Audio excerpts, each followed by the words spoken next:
Excellent. Well, welcome to our session today. My name is Todd DeCapua. This is Silvia, Siqueira. And we're going to be talking to you a little bit about testing in the digital age, what it takes to thrive in this new now. I guess the fun thing for me is there's a lot of questions, and we're hearing a lot about digital, a lot about DevOps. I get a little bit tired, I guess, of hearing about some of the buzzwords like shift left, DevOps, continuous everything, it seems like. And what we wanted to be able to do is paint a little bit of a picture of what this means for you from a digital and DevOps perspective, but more importantly, show you how you can be doing this today.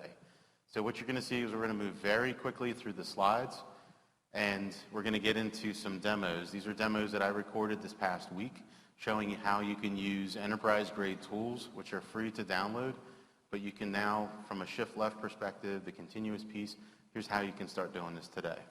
So again, I mentioned my name, Todd DeCapua. I've been with Hewlett-Packard Enterprise now for about 2 years. Came in by an acquisition of Shunra Software, which is what HPE Network Virtualization is today. I now have the opportunity to be a Chief Technology Evangelist within Hewlett-Packard Enterprise. Silvia, do you want to do a quick introduction? Oh, sure, and nice to see everyone here. Name is Silvia Siqueira. As you can see, Siqueira from Brazil, this accent, right? And working with IT more than 20 years. I'm not going to say all the years because I don't want to look old. But at HP, 8 years in the product area and managing also applications and delivery management applications for you guys. And it's interesting because you're talking about driving in the new now, right, Todd? And I work in ops before apps now, so I kind of joined the DevOps in some way. And portfolio management, and we're going to be talking about that, and we're going to bring to you a kind of a real experience. How really works in a real day by day with the demo. That's the cool thing. Another point, Todd, we're talking about thrive in the new now. So what's the new now, right? The new now is interesting. It was in another presentation. I want just to mention something, Todd, interesting. Like how many of you guys download your music in your phone?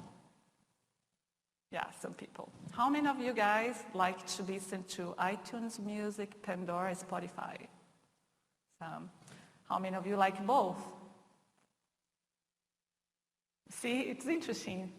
Either one, right? I'm a Pandora guy, so I'm Pandora on both too. And it's interesting because I haven't seen a trend, new generation, and I want to look cool.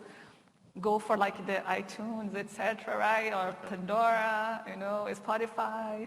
And there is people that still like the legacy. So we are moving to a digital transformation. We have all these new technologies, all this new market now, and how we still maintain the old and legacy systems. And we say old, but it's not old. It's the legacy system necessary, needed to be there day by day, right? And how we mix all together and we bring continuous testing, continuous delivery. Cool. So next we're going to just very quickly touch on this digital revolution. The logos that are up here should be very familiar to all of you. I just saw Uber and I said, that's how I got here. So didn't even rent a car most of the time anymore. I know we were talking about Open Table. Love it. And how Schedule my dinner with friends, etc. last weekend. Super easy, fast, and it's changed our lives, right? It has. So again, as you think about your organizations and what you're working in now, again, one of those other buzzwords that we hear a lot about is innovation. But it's thinking about, how is it you can take what you're doing today, leverage, their software as this differentiation in the marketplace for your organization. Think about it from an end user, think about it from a business. These are some of the people that are out here doing it. The other question that Silvia and I are often asking is, well, why DevOps? What is it? Is it just that latest term? Is it something that your leadership has picked up on and said, hey, we want to do more with DevOps? These are 3 reasons we find people ending up moving in that direction. So as you think about things like increasing automation, right, this is how we're going to be able to move more quickly. Reducing delays is another aspect.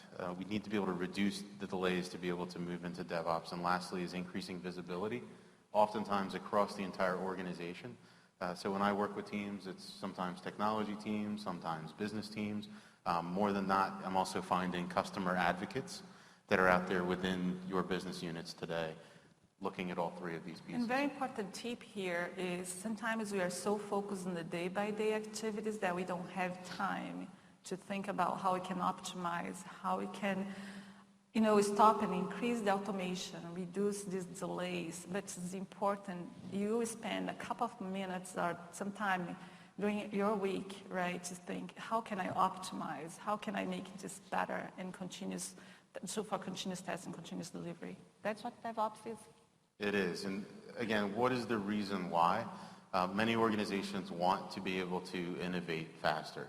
So by doing the three things that we just looked at, that's how you're going to be able to get there.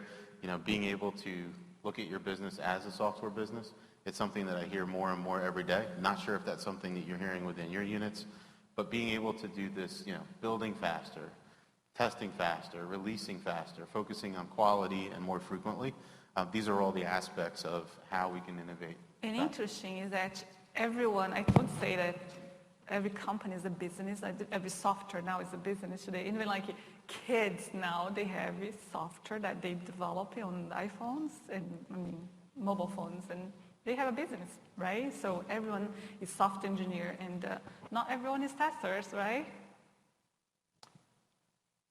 But we all have historical organizations. We all have silos. What do those silos look like? So I love this illustration, Silvia, because I think whether it's your organization or our organization, we've had silos. How do you identify those traditional silos that create this barrier? And here's some of them that we just wanted to share with you. And hopefully you can relate to it, but this is something that we want you to be able to take and use and think about each one of these different functions within each one of these different silos, and how is it that you guys can start working together. I had a conversation with a few individuals over lunch, and it became pretty obvious that, we want to start small. So maybe we just cross one or two of these silos to start with. And in this picture, I like the floors because it's funny, sometimes it seems like even though we are in the same place, we are in separate floors, we are at separate times.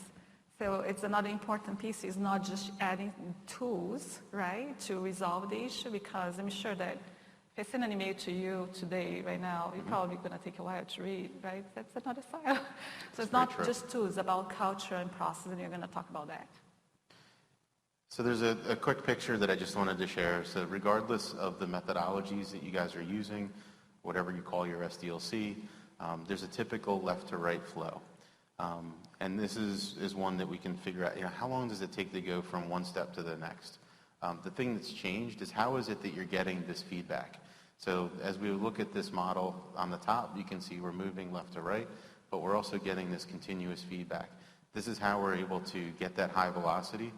We're able to get the frequent feedback loops, but also just asking the question in your organizations, how are we doing that today? And Todd, you touched a very important point here. It's not one feedback loop. It's several. It's frequent, right?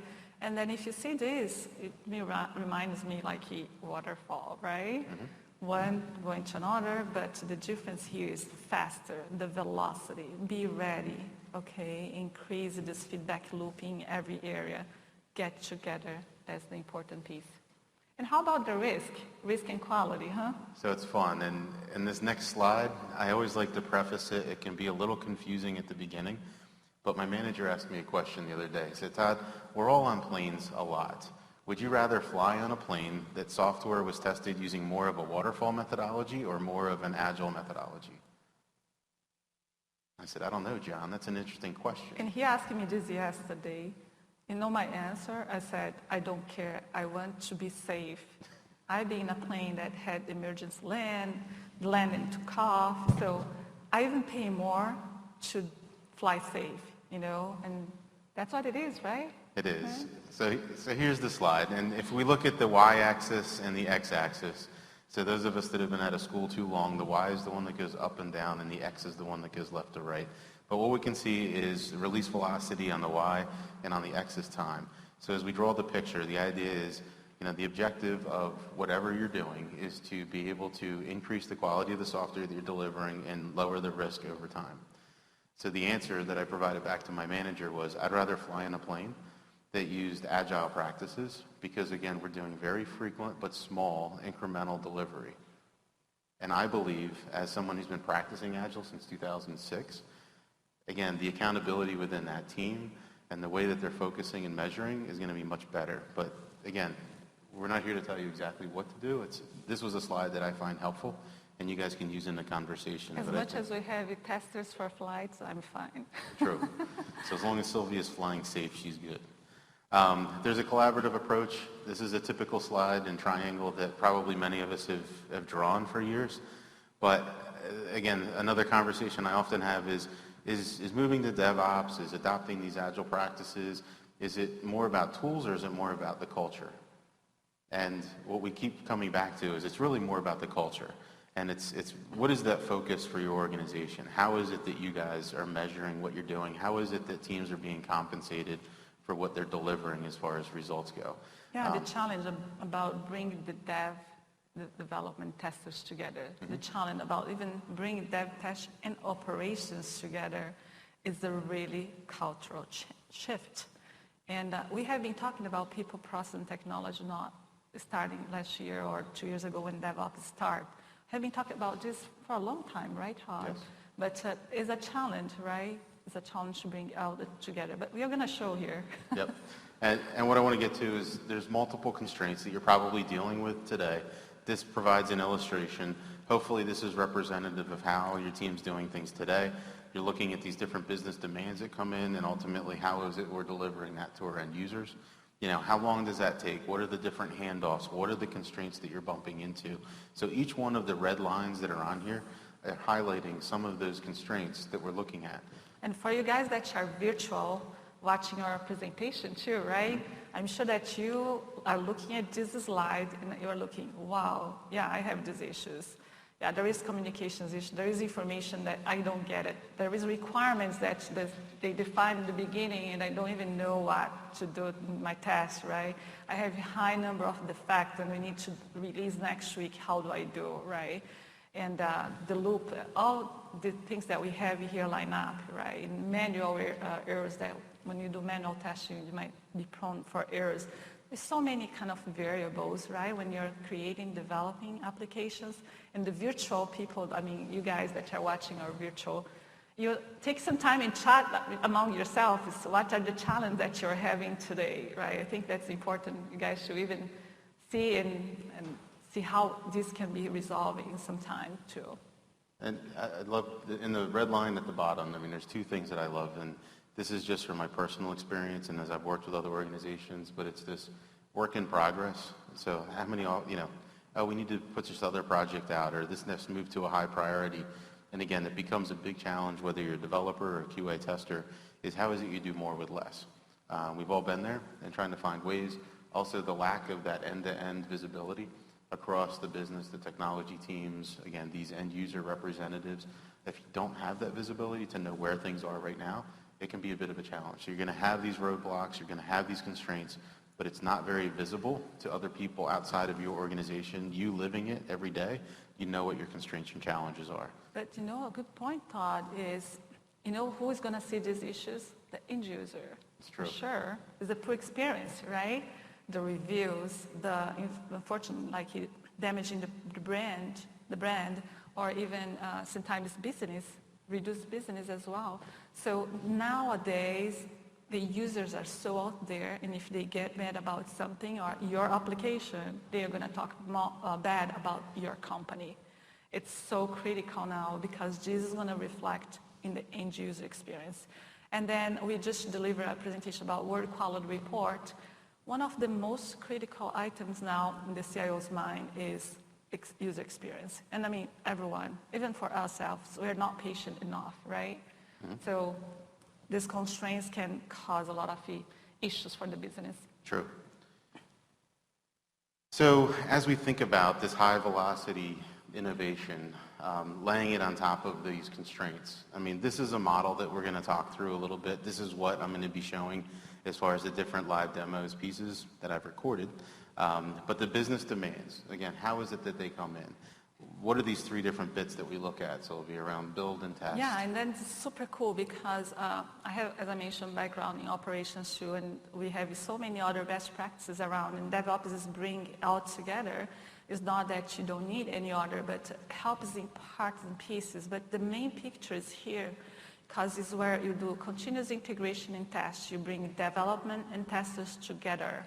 And then you also accelerate the process in between them. If you have agile teams, the developers start doing the unit tests right away and accelerate the automation with the execution of additional tests through Jenkins. And then once they also need environments moving build from build, we have the continuous delivery and deployment, so that removes all the delays that you might have in terms of environment availability or moving applications builds from environment to environment. Integrations is very key also. And then the continuous operations, right? So basically monitoring, getting the feedback, and this is key for you guys, the testers. You need to have visibility what's happening in operations and out on the street. Get feedback from the end user, look back, and bring in doing continuous assessment. Focus the development and test in what's needed for the end user. Focus on the end user experience. That's right, bring that all together. And then actually talking about the first point right here, the continuous testing. We have all these topics here, coding best practices. You can focus on that, shift left, the automation. But the most important is also bring these teams together. Yeah, so I just want to jump right into this demo. And in here, the first one, what I'm going to be showing you, and we'll talk through it as it's going, but how do we create these different stories and tasks? So there's some sort of tool that you're probably using to manage your themes, your stories, your tasks. We'll show that. And integration into the IDE. As a developer, I never wanted to leave my IDE. So we will do all this within the IDE predominantly, then creating an automated functional regression test, and then creating an automated performance regression. And the idea being, as Silvia was speaking, how is it that we can build all these pieces together as we're looking at that one environment? This should be a somewhat familiar view. Again, you could be using a number of different tools. You have burn down charts, burn up charts, different charts that we're looking at to see where we are, again, from that overall level within the project. What you can see is we're going to the product backlog. We're going to be creating a new story. Within that story, we're going to have 3 different tasks. We're then going to try to allocate that across the available sprint team that we have today and see where we stand. So again, I wanted to just walk you through how you can do this. And this is very clear requirements, right? Absolutely. A lot of people ask, can I manage my requirements? Yep. Yes, and from the product management level here. And to give you an idea, behind the scenes, this is a product from HPE called Agile Manager. Using something that we have called ALI, you have the ability to get this integrated into ALM or other tools that you might be using doing some of the same capabilities. And you'll also see when this pops into the IDE for the developer. So it integrates all these capabilities together end to end for you. And easily you have the full picture here, the product backlog, right? Exactly. Per project as well. So and you can see also the progress of that. There's a visibility, how to take decisions faster, right? Yeah. So how many of you guys have seen Agile Manager before? Oh, see? That's an opportunity for you guys to see how that works. And here we are adding a new item in the backlog as a product manager. And then we can even have remote teams working in this solution because it can be offered via a SaaS environment, right? Correct. And what we're doing is, as a developer, we want to change something on our login screen. So you'll see for the application that we're going to be updating within this developer role, we will simply be changing that login screen. And then as we're building these tests in Eclipse, then we'll go ahead and check everything in. We'll then see in Jenkins it all kick off and start running. But we're still at the beginning piece of creating this task. And then you can see the 3 tasks at the below. Sorry, we're creating the story. On the right-hand side of your screen, what you'll see are the different users that we have in the team to be able to go ahead and allocate. And you'll see as soon as we start assigning these, that the top resource hits an over allocation. And these are for all tasks that are assigned out to these users. So it could be testing, development, operations, all of the above. So we just reallocated a task to the second individual down to try to balance out the load for this existing sprint. This is what brings a lot of collaboration as well, right? So very important for the Scrum Master to have this visibility and make sure that they're going to deliver on time, right? I'm sorry to interrupt, Sylvia. Are you guys used to looking at a task board? In many organizations, when I start helping them with things like Kanban, we'll use a task board much like this. So again, just another view into that backlog as to how you can move tasks across. And I love that view, again, collaboration, right? So now we're coming in as a developer. This is Eclipse as my IDE. And with ALI, we've now pulled the items that I should be working on, which is on the right-hand side. And we just opened up this feature. Within that feature, you're going to see, I'm going to go ahead and open up the 3 different tasks that have been assigned to be worked on. And remember, we're creating this feature. Now we're going to start, as far as doing the code to make those changes that are required within this user story. And then we're going to start building some of the functional tests. That being used is, I mentioned some free available enterprise-grade tools. So LeanFT is the one that we're going to use. It's a headless functional testing tool that you script within your IDE if you would like. Then we're going to show you LoadRunner 12.50 Community Edition, which it's free to download. You have 50 virtual users. Pretty much all. Todd, remember here, I just want to call your attention, the IDE, right? Yeah. Look, the developer doesn't need to go to AGM, Agile Manager. They can do everything through the interface. Cool, And the other right? thing is, maybe you guys use TFS. Maybe you have other tools that you use. Again, the way that we've created ALI is to be able to integrate across all of those tools. So again, Even if the user, your developer wants to use even other solutions like JUnit, NUnit, Selenium, right? Yep. Bring on, we are integrated with everything now. yes. Or even like, again, not just us, but other solutions too. If you want to use and think about integration, that's very key. Have the developers with development tools integrated with solutions that you're using for tests. Something that's very important, some companies sometimes doesn't stop to do is an assessment. So what are all the solutions that developers use and how you can integrate to those solutions? That really helps too, because when you are doing this continuous development, continuous integration, it's important to see how can you connect everything to make it faster, to remove the delays. And then So back in Agile Manager, you can see the results, right? So we've just finished with the coding, making the change that we needed to the login screen. We've moved that task to completed. Now we're going to be focusing on the automated functional piece. And you'll see how, again, that script being managed within your Eclipse IDE, what that looks like. And the goal here was, again, these are a lot of the conversations about how you can specifically do this. This is all way to the left-hand side. So as a QA tester, it used to bother me when I would get a release and then I would start doing my work, but I'd have to run some sort of a smoke test to understand what the quality of that release was. So this is before the developer can even say they're done with this feature. You're now running an automated functional test and an automated performance test within that specific build, and you're able to get those results in that build. Again, you know now that as a QA professional, what you're getting is going to be higher quality. This is what it looks like as we're writing this script. So again, this is LeanFT. This is writing the script that's going to run. This will be a functional automated test. Yeah, again, bring all together, and that's the real shift left, right?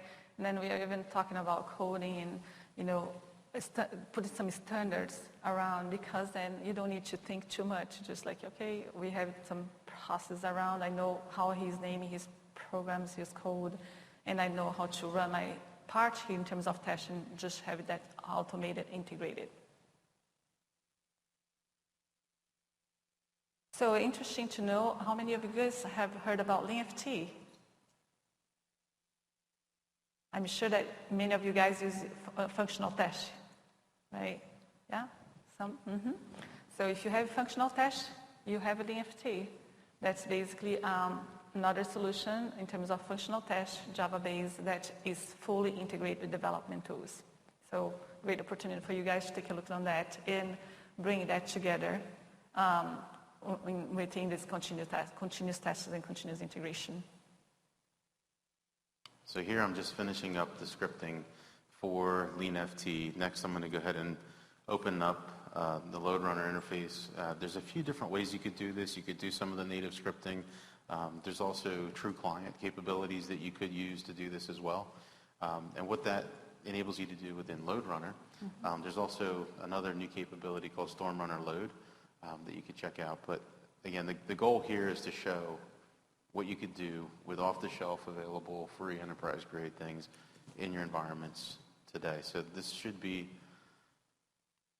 nearing the end, and we're looking at our objects.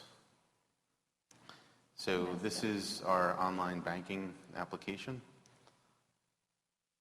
And what we're showing here is there's also an object recognition capability. So the piece that Silvia had mentioned in standardizing, maybe rather than you programmatically typing in all the different objects within the IDE, you want to go to the interface that you've been developing and capture these objects and use that to be able to more quickly write your scripts. Again, that capability is built into the LeanFT capability. Again, all this can be done by your developers in their IDEs. And the test is being executed, right? It will be shortly. Yeah, it's pretty cool because you can automate to a point that over your sleep, developers finish the code there in Asia Pac or even here in Americas, and the testers are doing there, right? So tests can be executed when you're sleeping. It's a lot easier and faster. So there is no delays in delivering the new code. And then something interesting here too, Todd, as we talk about, and we're going to show in a very short moment, is also the availability of the environment that you're testing, the availability of the data that you're testing, right? So that's when we talk about starting virtualizing the environment, virtualizing composed applications, and virtualizing also network to understand when you're executing these tests. So that's very important also to keep in mind that how you can have everything at hand when you're executing the test and even developing. Tempted to fast forward this. Mm-hmm. Okay, yeah, running out of time, but there is so much to show. So here we are. We're into Load Runner. I don't know how many are you familiar with the virtual user generators. But these are where we're selecting the different protocols, and you'll go ahead and see how we can very quickly create a load runner scenario. And all this, again, being done within this interface. It's going to be very, very brief here. Yeah, and then for performance testing, we have True Client, as Todd mentioned. That's a great possibility to create scripts. And if you don't want to use the True Client, you can also use the True Client to record. But then you can convert that to HTML. So that's what you're showing now is the True Client technology, doing some recording, and then executing the test in our online bank. The interesting piece, again, integration is very key. So if you're developers, you use Selenium or other softwares, JUnit, NUnit, Microsoft Visual Studio, right? You still can leverage those scripts and run here as well, right? So it doesn't matter. You can run LeanFT, you can run Load Runner. We have a new solution in the cloud now called Store Runner Load. We can also run those scripts in the cloud and have all this automation that you guys are looking at. So here you can see how True Client is simple. You basically click and then the script is being created in the left side, right? You can also create parameters. You don't need to create any script on top of that. So very easy to use. We are showing now more details of those transactions, right? Coming back. And then we stop actually create some transaction on top of the major transaction that we did. So initial transaction, the end transaction. So this transaction can be even leveraged and used in other types of tests that you might need. So this is just an example in how to use Load Runner, actually True Client. And True Client technology can be used for Load Runner, Performance Center, Store Runner, all of that. Again, very good news is that you don't need to execute the tests using the True Client scripts, but you can also convert to HTML and run in HTML as well. Very, very simple. I mean, nobody needs that knowledge in terms of scripting nowadays, right? Cool thing too is if you have scripts on functional tests, UFT, you can leverage the scripts, LeanFT and UFT within Load Runner as well, and PC. So all about integration, reducing the delays. So we just finished the script now. Let me just take a look at here. Yes. Yeah, we are executing, just replaying. You can see all the items being replayed. And we finish the replay. Yeah, so what we're doing here, we're just saving this off. And what you're going to see next is how this gets integrated into Jenkins. But as we talk about release and deploy, you can see a number of the different bits that you're probably hearing about. And it might not be things that are happening today, but infrastructure as code. What does that mean? How does it work? Again, we want to show you a little bit more about that. Your application topology designs are going to change. One of the other conversations I'd love to have is how is it that you're quickly getting feedback? If you're changing the topology, maybe you're adding a few different new components or objects, how do your developers get that immediate feedback? This is showing you one of the ways you can do it. Are you deploying out to a cloud? Is it public, private, hybrid?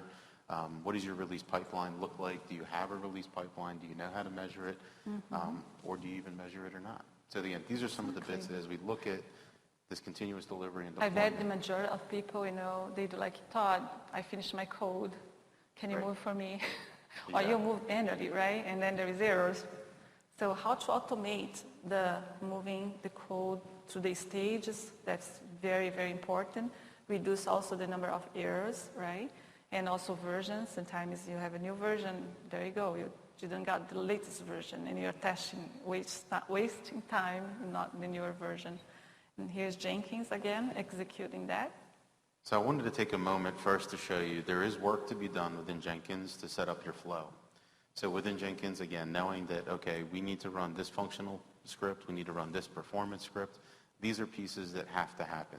So a lot of times there's just this smoke and mirrors that, hey, you click a button and it runs automatically. That's not exactly how it works. This is where you can go in and configure it. So now within that build or that release cycle, these are the different pieces that we're going to be calling within that scenario. So again, all this is within Jenkins. You can see we're putting in, where all these different components are that we just created and where they live so that when they run. The other piece I wanted to highlight, we added some SLAs into the load runner script. The reason that's important is you'll now be able to get a pass or a fail response within Jenkins.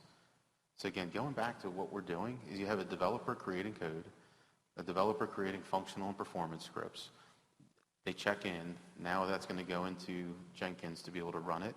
But as it's running the build, it deploys. You're also going to kick off those functional and those performance scripts and get those results. All this is before it even gets anybody or anywhere near a QA organization. And of course, in my Scrum teams, we were all integrated in together. And again, we looked at it from a release perspective and a release quality. And it was these types of practices that helped us to be able to move quickly and get through the DevOps cycle like we're talking about. This is one of the parts that I love it because that's where people also forget. We are doing automation for testing, but how about the automation around the embedded automation that goes in between development testers and then after testers, after the application is ready to production. So here's our story all the way to the right. And as you can see, this is my code base, and I'm getting ready to go ahead and check this in. It's now running the check-in progress. So as soon as we hit check-in, now we're going to flip to another capability, which is our release automation tool. So again, this could be any of a number of different release automation tools. This one's called Codar. And as we go in, again, I think, Silvia, what we see in many organizations is they want to know, what does our release automation pipeline look like? What is the state of this build as it's moving through release automation? This helps provide that visibility to you. So again, just remember, we just click check-in within the IDE, and now we can see that we have these 4 different environments. So we've got, I think it was, 5 development, a few testing, a few QA, and then production. So now we're able to see through that left to right of all these different environments. Here's the status of all the environments that we have. This, for me, as a QA and the developer, was critical. I didn't have this type of visibility before this. Now what we're also doing is configuring these different quality gates. So the idea is, at what level of quality do you want to allow code to pass from one environment to the next? This gives you the ability to configure that. So it's fully automated. And again, now as a quality professional, when that build gets through and it's in this stage, that it's met these minimum quality gates. So again, this is all within the release automation tool. And that's cool. And that information goes all back in Jenkins and inform everyone, etc. Right? So Jenkins can start from there and then go back and update. So these are the run results of the build that we had just ran. And we're now able to click through each one of these, and you can see where we are passing or failing. To Silvia's point, this is all historical for as long as you would want to keep it, to then be able to see that build life history. This is, we clicked on the performance results, so now we're able to open that file up and immediately get into the performance results from that specific build.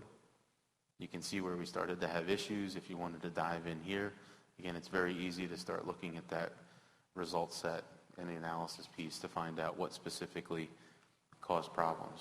And if you're using a cloud test solution, you might be able to see the results like online, and even your business managers, your product managers, or every other person that needs to see the results. So we have the Store Runner Load solution now that allows for that. And not just that, but that information can be back also in the Agile Manager and as a part of the story. There you go. Mm-hmm. And then you can have visibility in the whole process end to end. So that's the beauty about that. You're seeing that you navigate from step to step using different solutions all integrated and deliver continuous integration, deliver fast, and knowing what's happening. So within Agile Manager, what we're showing is this visibility across many different stakeholders, and they can click into each one of these builds. They can see what the different statistics are and the results. Again, I just wanted to remind you that this overall ALI thing is what is really helping with these integration pieces. So whether it would be ALM, Agile Manager, Eclipse, Jenkins, you're able to see some of these same pieces of information. But this is just another view that you can see, again, that specific build that we ran within Agile Manager. Look at this, the whole visibility, everything that's happening or happened with that particular build, how many chains, defects, and how was the runs, and all the feedback right in the hands of the developer and then product manager to make decisions, right? And move along, should we deliver or not? There is risks, how many risks, and what should they do, right? So visibility to minimize the risk, remember the chart, yeah, there's quality. Even some basic pieces that we were just looking at, so things like code coverage and code passed percentages of the test that just ran. So again, you can put all these different metrics in there. There's a lot out of the box, but if there were specific ones that you wanted to add, or if you wanted to change those quality gates, you can do that all within this capability as well. Yeah, and so what's next now, Todd? So last, we're going to take a look at this operate and monitor piece. There's a lot that we could go into specifically. We are looking at, across the bottom, you can see these different dynamic or hybrid infrastructure capabilities, also things like security and compliance. So again, we showed functional and performance. I think next, I want to add security. Shift left monitoring, which is what specifically I'm going to show you, is how is it that you're monitoring these capabilities, also monitoring and logging as a service. Another piece of the monitoring is how is it that you're monitoring your environments in production and your environments pre-production, and then being able to do that comparison and getting that type of visibility in the results that we just showed. But what this demo video is going to do is really, we had shown the different stages of the different environments through development and test and QA and production. But it's very important that you also monitor all of these different environments. So, how is it that that's done? And what are some of those capabilities? So I wanted to take a little bit of time, and again, this comes from Silvia's past, but things like Operations Orchestrator, yep, where we can now use this capability, or Operations Orchestration, to monitor across those entire stacks of environments and see not only how are those environments doing, but how are my different releases doing moving through those different environments. Mm-hmm. And one topic that I want to bring on top of this too, that today there is technology that can capture even the monitoring information, logs, and Google Analytics, etc., and feed this information back on the development area and also the testers. So then this can be done automatically, guys, like integration, right, in between the solutions, bring the information back, the feedback from operations to the developers so we can focus in what needs to be developed. But beyond that, we already have solutions that even create scripts for you, create scripts for testing. So this is amazing, reducing your time to do your job based on the user experience, based on the results in the monitoring piece. So this is one of the pieces that we can do in terms of having visibility, but this other part that we are not going to show here is how to, a possibility to bring in this data and create scripts on top of end user behavior. So I think, as we look at this continuous assessment, this becomes that continuous feedback cycle that we want to do. And looking across the 3 bits that we're focusing on, the portfolio investment planning, I think is an important part that I don't know if your organizations are getting away from it, but it's really looking at where is it that we want to make our strategic investments. Is it worth making more investments in existing legacy products?